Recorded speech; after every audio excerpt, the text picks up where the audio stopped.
Hey everyone, it's Ethan Ormis back again for another video today, and welcome back to the channel, guys. We're here again for yet another album review. Today we're going to be reviewing Post Malone's newest album, a 12 Carat Toothache, or 12 Carat Toothache, I guess, sorry. So, yeah, this came out a couple weeks ago now? 2 weeks ago?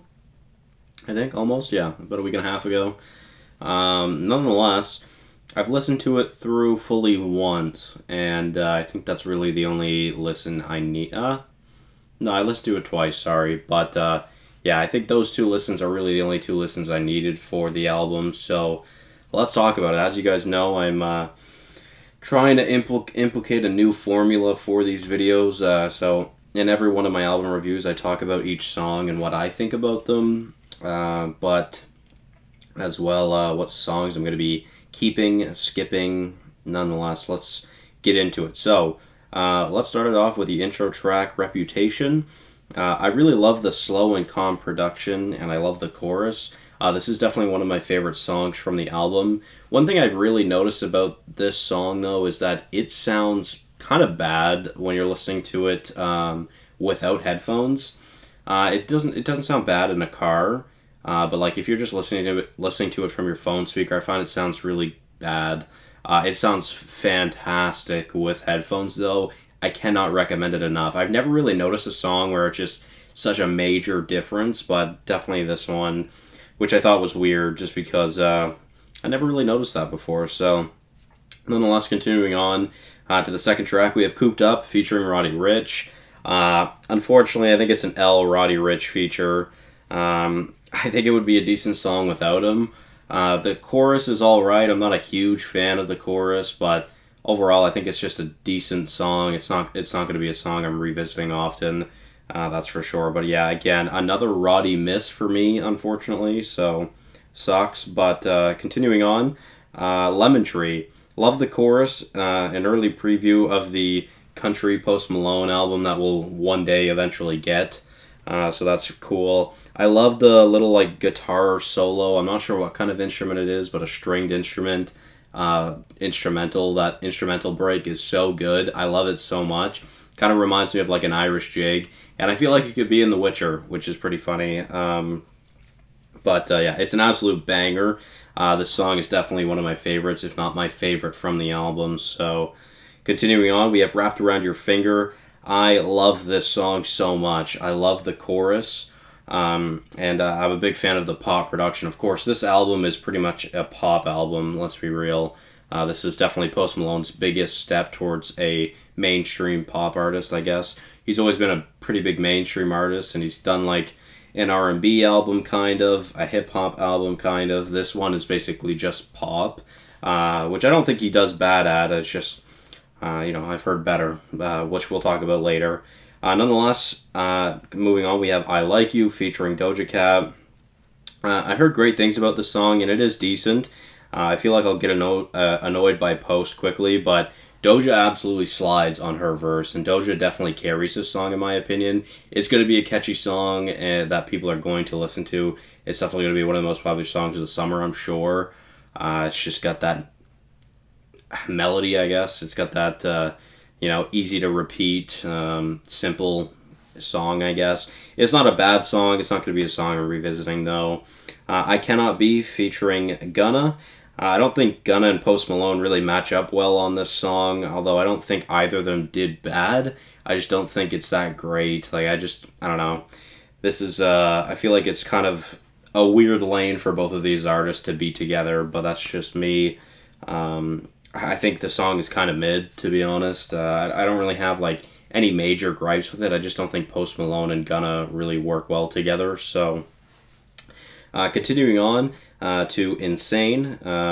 Was insane until Post started saying he was on the second verse and he was repeating that, which I found odd. It was a pretty good song that I really enjoyed up until that second verse and him letting us know that he's on the second verse.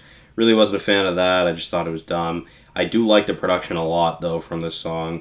And that second verse just totally throws the song off for me, and it just kind of makes me not enjoy it as much. Continuing on, though, Love/Hate Letter to Alcohol. Definitely one of the better songs on the album as well. It's one of my favorites. I love the opening vocals, and I love the production with the hard-hitting 808s. I love the chorus, and this is a banger. This is in my top 5 from this album. Continuing on, we have Wasting Angels. At the time of writing this, I wrote by far the best song on the album, and it's not even close. The song is incredible. I love the slow build in the production. The Leroy feature was not wasted at all. Both artists really performed. I love how the first or the first third of the song is Post, and then the second third is Leroy, and then he continues the chorus, which I really, really love, and I thought that was cool. It's actually like a different pattern for a song. You don't see that kind of pattern very often. And then the third third is incredible, and I love that they're mixing together their vocals. It's so beautiful. I had posted my reaction to it on my TikTok. If you guys want to go check that out, feel free. I was floating, and it sounds like you're floating when you're listening to that song. It's crazy. I love it so much, especially when they're both vocalizing. I honestly think it's mesmerizing when they are both singing. Now, I do still feel very strongly about the song, but I think Lemon Tree has surpassed it.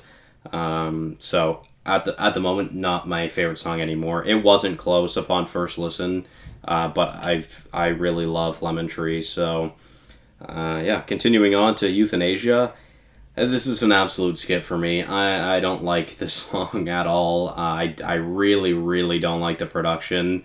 Like, this is just a guaranteed skip, like, every time. I am not a fan of it at all. Continuing on, though. When I'm Alone, it reminds me of an early 2000s pop band, or, like, teen band, almost, I guess. It's a pretty chill song, and I don't think it's going to be a song I'm revisiting very often, but not a bad song by any means. Continuing on to Waiting for a Miracle. This is another skip for me. I'm just not a fan of it, like, at all. Like, Waiting for a Miracle, Euthanasia are just bad. Like, I just thoroughly do not enjoy them at all. Continuing on to One Right Now. I see a lot of similarities to Wasting Angels in this song. Both artists, or maybe the similarities come from One Right Now, because of course that was released last year.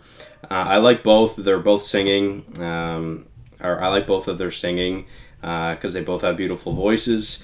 I thought this was going to be on Dawn FM, but still a banger nonetheless, although I do think The Weeknd outshines Post Malone on this song, while on Wasting Angels it's pretty even. And I think then there is Recording 2000 something. I don't remember what it was. 2019, 2020. Yeah, new recording, 12 January 3rd, 2020. It's just an earlier version of Euthanasia. Again, it's another skip for me. I just don't like it at all. And then there's also the deluxe to this album that came out with 2 new songs, which is Waiting for Never and Hateful. I don't think these songs are bad, but pretty similar to most of the album. I just think it's fine.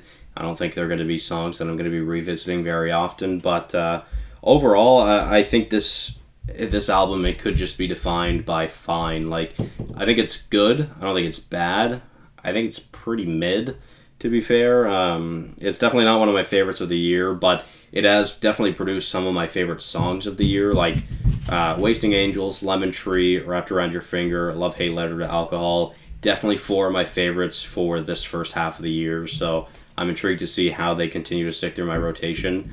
I didn't really expect any songs from this album to be in my rotation, but those 4 are heavy in my rotation right now, and I really, really love those songs. So I'm intrigued to see how that will continue on for the rest of the year.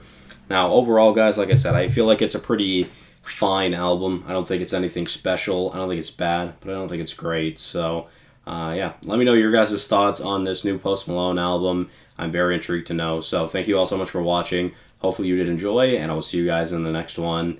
Bye-bye.